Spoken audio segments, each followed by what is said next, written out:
Alhamdulillah nahmaduhu wa nasta'inuhu wa nastaghfiruh wa na'udzu billahi min shururi anfusina wa min sayyiati a'malina may yahdihillahu fala mudilla lahu wa may yudlil fala hadiya lahu. Asyhadu an la ilaha illallah wahdahu la syarika lahu wa asyhadu anna Muhammadan 'abduhu wa rasuluhu la nabiyya ba'dahu. Allahumma fasalli wa sallim wa barik ala hadha an-nabiyyil karim sayyidil mursalin wa khataman nabiyyin habibina wa syafi'ina wa maulana Muhammadin wa ala alihi wa sahbihi ajma'in, amma ba'd. Ayyuhal hadirun al-muttaqun, usikum wa iyaya bitaqwallah faqad fazal muttaqun. Faqad qala Allah Ta'ala fi kitabihil karim wa huwa asdaqul qailin. A'udzu billahi as-sami'il 'alim minasy syaithanir rajim. Ya ayyuhalladzina amanu taqullaha haqqa tuqatih wa la tamutunna illa wa antum muslimun.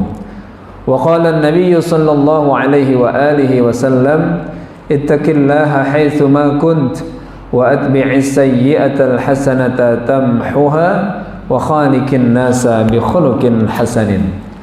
Shadaqallahul azim wa shadaqa rasuluhun nabiyyul karim wa nahnu ala dhalika minasy syahidin wasyakirin walhamdulillahi rabbil alamin. Ma'asyiral muslimin rahimakumullah. Segala puji bagi Allah yang dengan nikmatnya siang hari ini kita berkesempatan melakukan satu kepatutan dan kepantasan sebagai seorang hamba, menundukkan diri kita, menghambakan diri kita, memantaskan diri kita sebagai hamba yang mengharapkan surga, menginginkan keselamatan dunia dan akhirat, memantaskan diri kita sebagai hamba yang selalu diberikan nikmat oleh Allah yang tak terhitung jumlahnya dan tak mungkin untuk mengembalikannya. Maka dengan selalu kita menghadirkan rasa syukur seraya memuji Allah, mudah-mudahan kita adalah hamba Allah yang terus diberikan dan dialirkan nikmatnya oleh Allah Subhanahu wa ta'ala. Salam dan salawat tercurah selalu kepada yang mulia junjungan kita Rasulullah Muhammad sallallahu alaihi wa alihi wasallam. Saudaraku hamba Allah, sidang Jumat yang berbahagia. Di dalam Al-Quran Allah berfirman, surat Ali Imran ayat 110, A'udzu billahi minasyaitonir rajim, kuntum khaira ummatin ukhrijat lin-nas ta'muruna bil ma'ruf wa tanhauna 'anil munkar wa tu'minuna billah. Yang artinya kuntum khaira ummah, sebaik-baiknya kalian adalah umat yang terbaik. Kalian adalah sebaik-baiknya umat yang menyeru kepada yang ma'ruf, mencegah kepada yang mungkar, dan beriman kepada Allah Subhanahu wa ta'ala.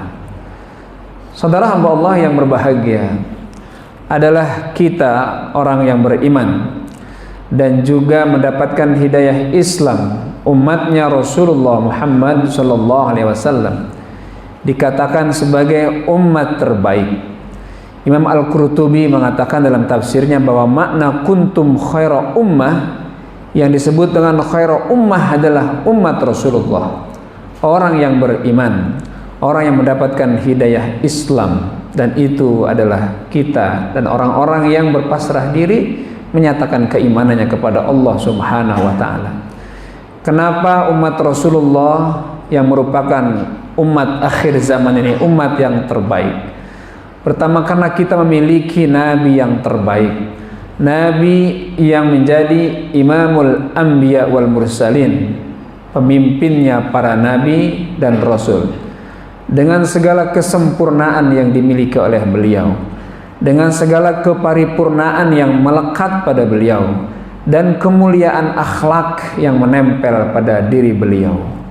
Beliau tidak hanya seorang Nabi dan Rasul, tapi dalam kiprahnya sebagai insan yang sempurna, beliau adalah pemimpin, sahabat yang hebat, bapak yang bertanggung jawab, suami yang luar biasa, kawan yang setia, komandan perang yang pemberani, serta ahli ibadah yang luar biasa. semuanya melekat pada diri yang mulia Rasulullah Muhammad sallallahu alaihi wa alihi wasallam. Padahal beliau adalah nabi terakhir dan tidak boleh ada nabi setelah Rasulullah. Tidak boleh ada rasul setelah Rasulullah. Kalau ada rasul setelah Rasulullah, berarti dia harus lebih baik dari Rasulullah. Kalau ada nabi setelah Rasul, berarti dia harus lebih luar biasa dari Rasulullah. Pertanyaannya, apakah ada dan apakah mungkin akan muncul seorang nabi yang lebih baik dari Rasulullah? Maka ini tidak mungkin, sebagaimana dikatakan oleh Allah dalam Al-Quran surat Al-Ahzab ayat 40, "Ma kana Muhammadun aba ahadin Ma kana Muhammadun aba ahadin min rijalikum walakin Rasulullah wa khataman nabiyyin." Bahwa Muhammad adalah utusan Allah dan penutup para nabi. Maka karena Rasul adalah penutup para nabi, melekatlah kepada beliau seluruh sisi baik akhlak yang paripurna dalam diri Rasulullah Muhammad sallallahu alaihi wa alihi wasallam. Maka beliau tidak hanya seorang nabi, tapi juga seorang rasul. Dan bukan hanya seorang rasul, tapi 5 nabi yang terpilih. Dan juga ada 2 nabi yang disebutkan dalam Al-Quran sebagai nabi yang uswah hasanah. Dan itu adalah Ibrahim dan Nabi Muhammad sallallahu alaihi wa alihi wasallam. Maka mengimani Rasulullah sebagai nabi terbaik, mengimani Rasulullah Muhammad sebagai Rasul terbaik, mengharuskan kita meyakini bahwa Al-Quran yang dibawa oleh beliau adalah kitab terbaik. Mengharuskan kita untuk mengimani bahwa Al-Quran adalah kitab agama yang paripurna dan sempurna dan tidak membutuhkan kitab setelahnya. Kalau ada kitab setelah Al-Quran, maka mestinya dia lebih baik dari Al-Quran. Seandainya ada kitab selain Al-Quran yang lebih baik, maka harus lebih baik daripada Al-Quran. Dan itu tidak mungkin akan terjadi. Allah menantang kepada jin dan manusia, "Qul la in ijtama'atil ins wal jin ala ay ya'tu bimithli hadzal Qur'an la ya'tuna bimithlihi walau kana ba'duhum li ba'din dhahira." Seandainya bersepakat bangsa jin dan manusia untuk mengumpulkan sebuah karya yang lebih hebat dari Al-Quran, sekali-kali mereka tidak akan sanggup mendatangkannya, bahkan seandainya mereka bersekongkol untuk melakukan itu. Maka yang kita temukan dalam Al-Quran adalah kesempurnaan, baik dari sisi aqidah maupun syariah maupun akhlakul karimah. Al-Quran berisi 3 tema besar. Itu tentang tauhid, bagaimana keimanan ini dibangun. Yang kedua, syariah, bagaimana hukum ini ditegakkan dan dijelaskan secara terperinci.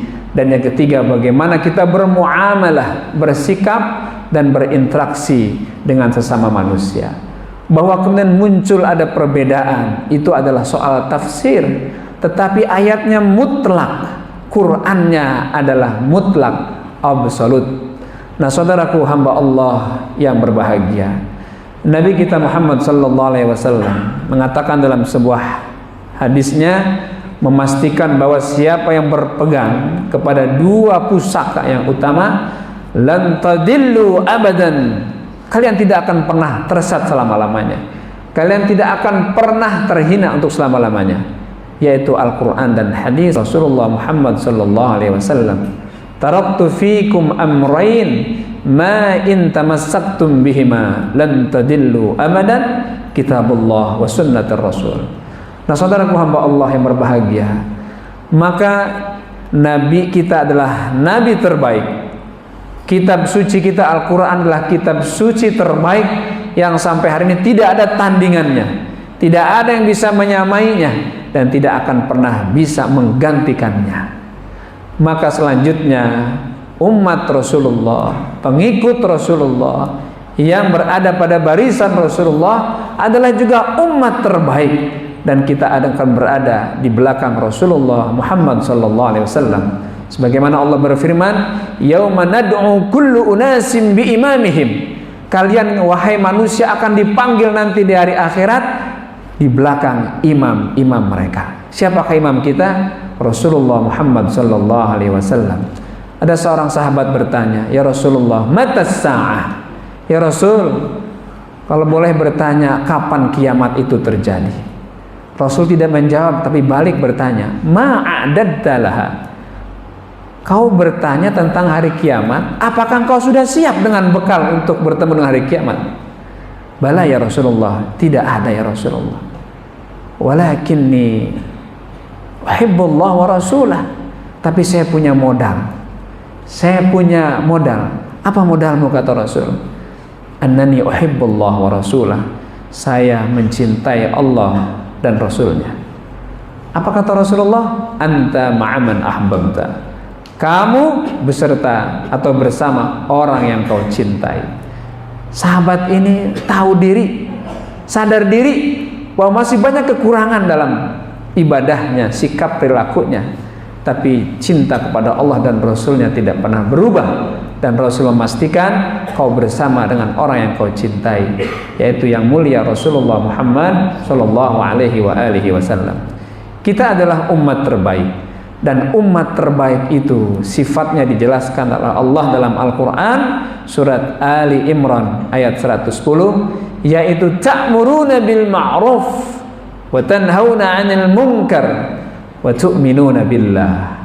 Yang pertama adalah kalau kita mengaku umat terbaik, maka ta'muruna bil ma'ruf, senantiasa kita menyuruh, menyebarkan, mensyiarkan kebaikan, al-ma'ruf, sesuatu yang baik, sesuatu yang membawa kemaslahatan, sesuatu yang memberikan kedamaian dan juga kebaikan buat orang banyak.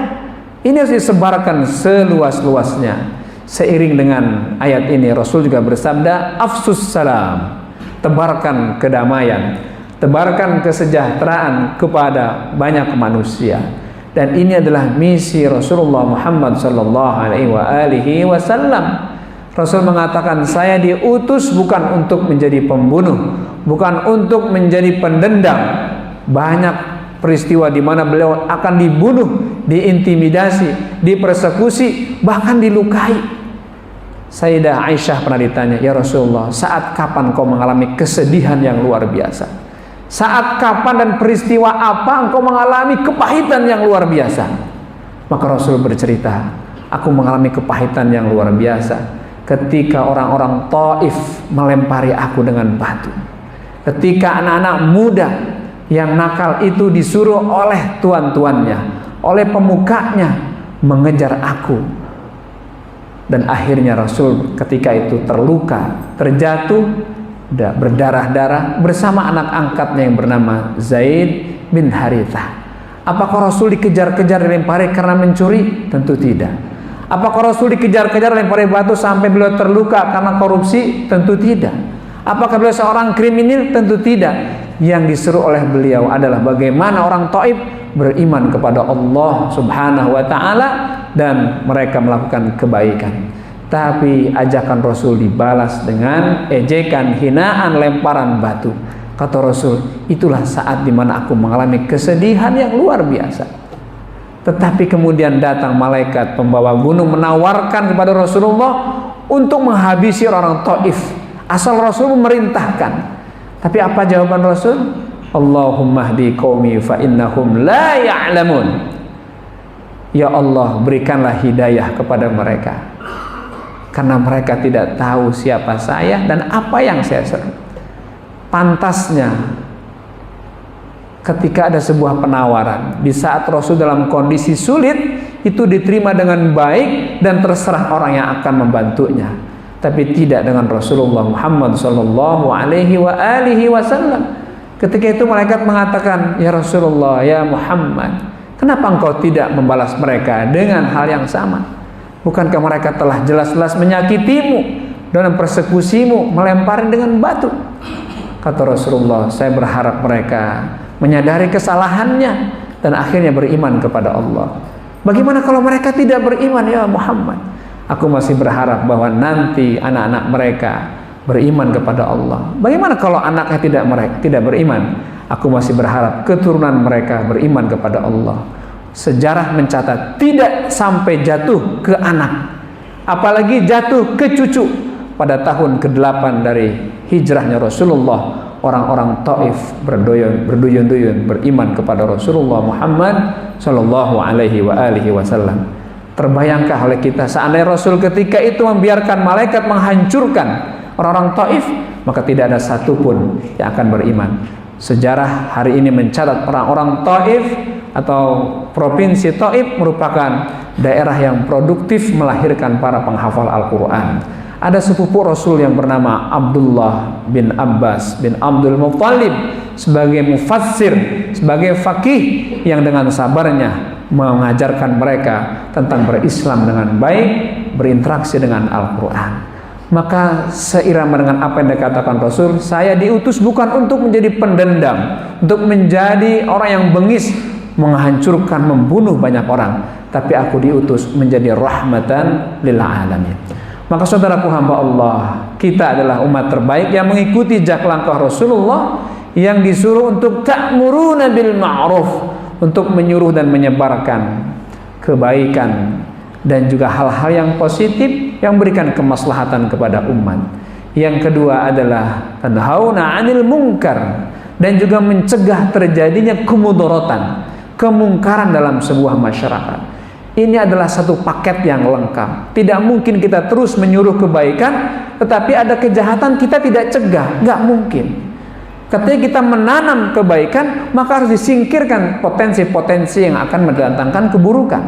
Ibarat menanam padi di sawah, padinya kita harapkan muncul menjadi padi yang baik, tapi pasti ada yang tumbuh yang lain yang sesungguhnya kita tidak butuhkan, maka ini harus disingkirkan, harus dibereskan. Kalau tidak, tentu akan mengganggu pertumbuhan padi yang kita harapkan akan menghasilkan sesuatu yang baik.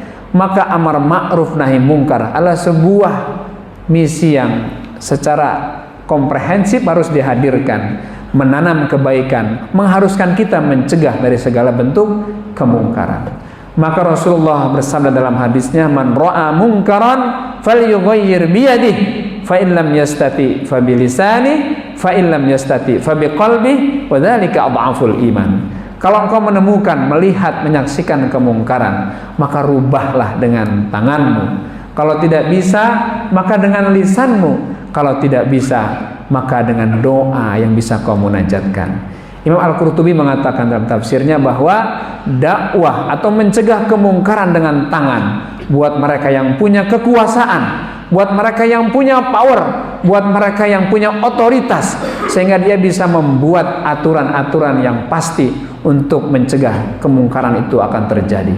Maka yang berdakwah, yang mencegahnya dengan lisan adalah para muballigh, para ulama, para cendekia, orang-orang yang secara khusus dengan kekuatan lisannya menjelaskan mana yang haram, mana yang halal, mana yang baik, mana yang buruk, mana yang maslahat, mana yang mafsadat, mana yang menuju ke surga dan mana jalan menuju ke neraka. Maka siapakah yang mencegahnya dengan doa? Mereka-mereka adalah orang-orang yang secara posisi mungkin tidak mampu dengan kekuasaannya, juga tidak mampu dengan lisannya, orang-orang lemah, orang-orang yang sedikit, sehingga mereka hanya bisa berdoa, berharap bahwa kebaikan itu terus muncul dan kemungkaran itu terhindar dalam kehidupannya. Maka saudaraku hamba Allah, sebuah sinergi yang harus dihadirkan antara ulama, antara umara dan orang-orang masyarakat secara keseluruhan untuk bagaimana kemakrufan ini muncul dan tersebar di antara kita dan kemungkaran bisa kita hindari dan bisa kita jauhi. Pada akhirnya ketika kemakrufan ini, kebaikan ini tersebar dan menjadi kebiasaan dan menjadi budaya dalam sebuah masyarakat, dan kemungkaran pun terhindar dan hilang dari sebuah masyarakat, maka akan menghantarkan sebuah masyarakat itu beriman, tu'minuna billah, beriman kepada Allah Subhanahu wa taala. Yang mulia Rasulullah membangun, menyebarkan Islam di Makkah 13 tahun. Tidak lebih dari 100 orang yang menjadi pengikut beliau. Tapi ketika beliau hijrah ke Madinah, kira-kira ada 10.000 penduduk Madinah ketika itu. Tapi 10 tahun kemudian Rasul ketika haji berangkat dengan jumlah 140.000. Sebuah percepatan yang luar biasa. Ini bisa terjadi karena misi ta'muruna bil ma'ruf wa tanhauna 'anil munkar betul-betul disiapkan dan dihadirkan, sehingga orang-orang Madinah, para sahabat yang mulia adalah mereka yang mengawal dakwah Rasulullah Muhammad sallallahu alaihi wasallam, dan mereka itulah juga yang akhirnya menyebarkan Islam, meneruskan jejak langkah Rasulullah sampailah kepada kita bumi Nusantara yang kita cintai ini. Maka Allah berfirman dalam Al-Quran surat Fussilat ayat 33, وَمَنْ أَحْسَنُ قَوْلًا مِمَّنْ دَعَا إِلَى اللَّهِ وَعَمِلَ الصَّالِحَ وَقَالَ إِنَّنِي مِنَ الْمُسْلِمِينَ. Tidak ada perkataan yang lebih baik daripada menyeru, mengajak orang lain untuk mengenal Allah, untuk beriman kepada Allah, untuk berislam dengan baik, menjadi pengikut Rasulullah. Dan setiap kita adalah pendakwah, setiap kita bisa berkiprah, setiap kita bisa ambil bagian, menjadi sebab orang lain mendapatkan hidayah, menjadi sebab orang lain mendapatkan cahaya Islam, mungkin dengan hartanya, dengan lisannya, bahkan dengan diamnya. Ada di mana Rasulullah dengan diam seorang Yahudi tua masuk Islam. Ada satu peristiwa di mana Rasul tidak banyak kalam, tapi menjadikan seorang tua Yahudi masuk Islam.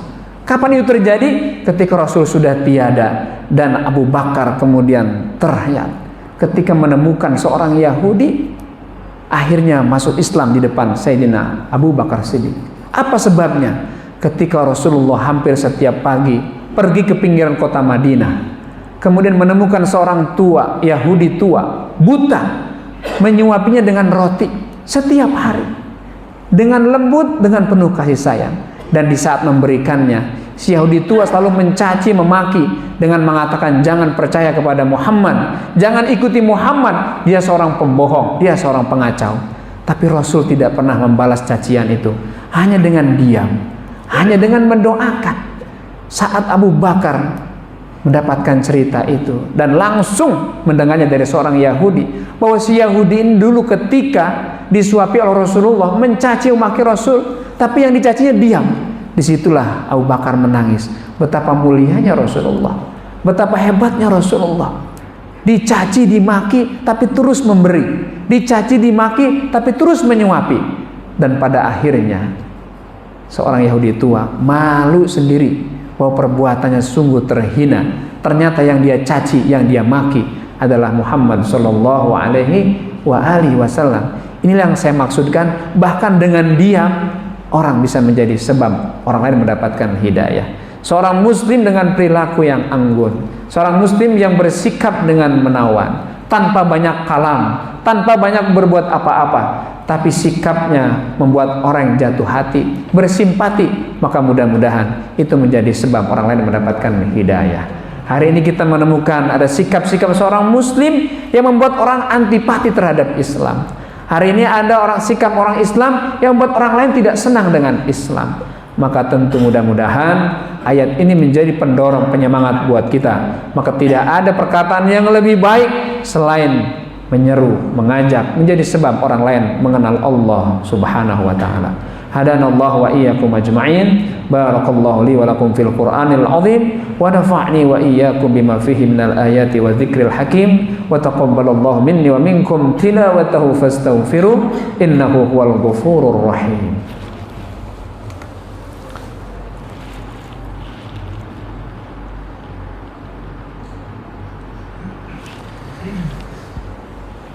Alhamdulillah, alhamdulillahi hamdan katsiran kama amar. Asyhadu an la ilaha illallah wa asyhadu anna Muhammadar Rasulullah. Allahumma salli ala sayyidina Muhammad wa ala ahli sayyidina Muhammad. Ayyuhal hadirunal muttaqun, ittaqullaha mastata'tum wasari'u ila maghfirati rabbil alamin.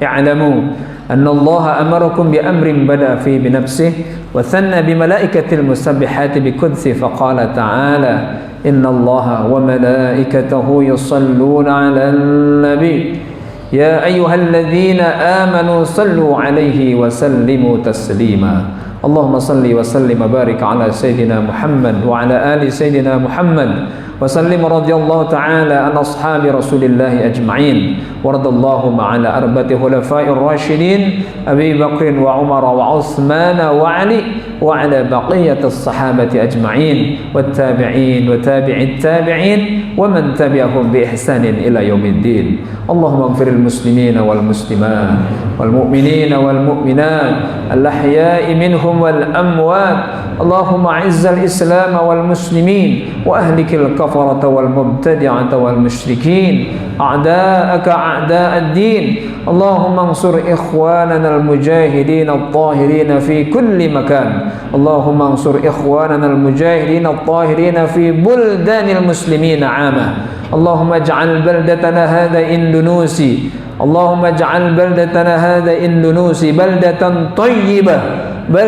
طيبة تجري أحكامك وسنة رسولك برحمتك يا أرحم الراحمين اللهم ادفع عنا البلاء والغلا والوبا والأذى إنك على كل شيء قدير ربنا آتنا في الدنيا حسنة وفي الآخرة حسنة وقنا عذاب النار والحمد لله رب العالمين عباد الله إن الله يأمر بالعدل والإحسان وإيتاء ذي القربى وينهى عن الفحشاء والمنكر والبغي يعظكم لعلكم تذكرون واشكروا على نعمه يزدكم واسألوا من فضله يعطكم ولذكر الله أكبر أقيموا الصلاة